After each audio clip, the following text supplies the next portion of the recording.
Okay, so as you can see we've done the sky, done a bit of the groundwork and that sort of stuff.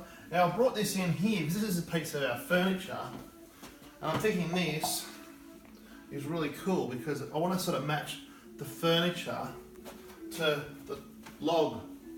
So I've used an array of different paints. I can go through them, but long and the short of it is there's some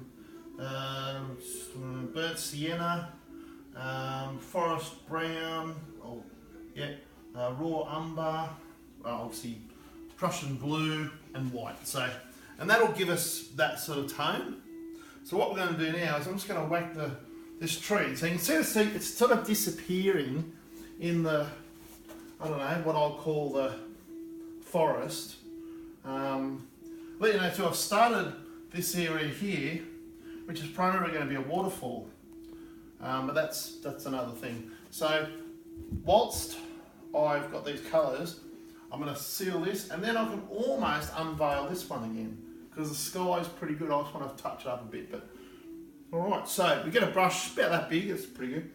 Remember, you're doing a big painting, so you've got to, you know, sort of there. So you just sort of mix the colours. I don't want to get exactly, and then doing this, just going to pop around here, just so I've got the light. That way I can see. I'm doing it at night.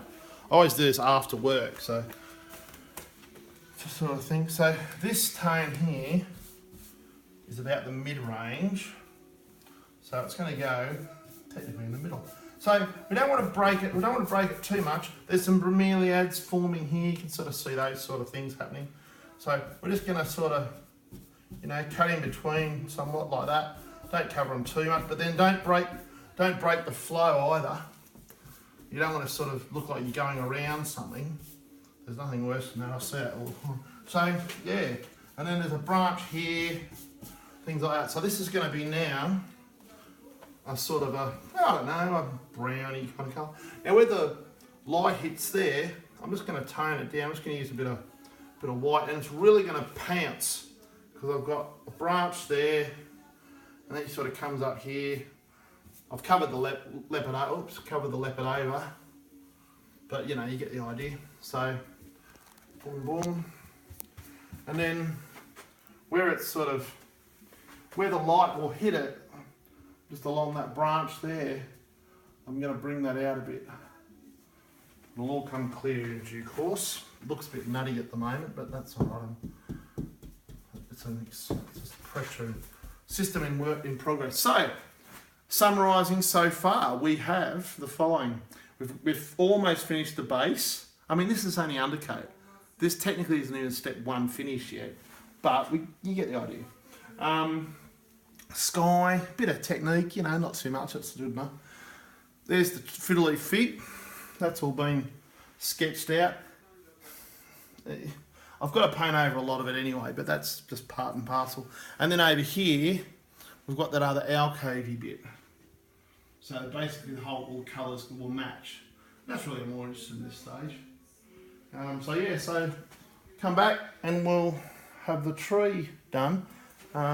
Just to give you an idea, the technique that I'm going to use for this, you just got to remember it's bark.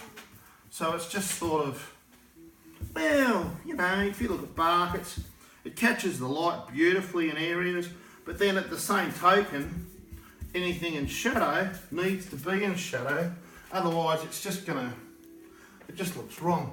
So you've got to kind of follow what the branch will do, have a bit of feel for it as it were, and then at the same token, don't get too dark too quickly, that kind of thing. And you kind of see the lights hitting it. By the time the bromeliads and the syngoniums and things kind of grow all over it, it's going to be really cool. I don't know where this one's going, about there somewhere. Might just have that come up there like that. Just something like that. I'm going to fix it later, but that's the sort of gist of it. And branches, they just sort of break, and then they bend, and then they come back again.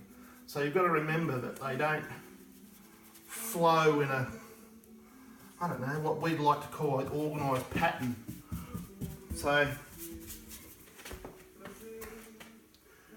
yeah, that's kind of thing. Come back when it's done.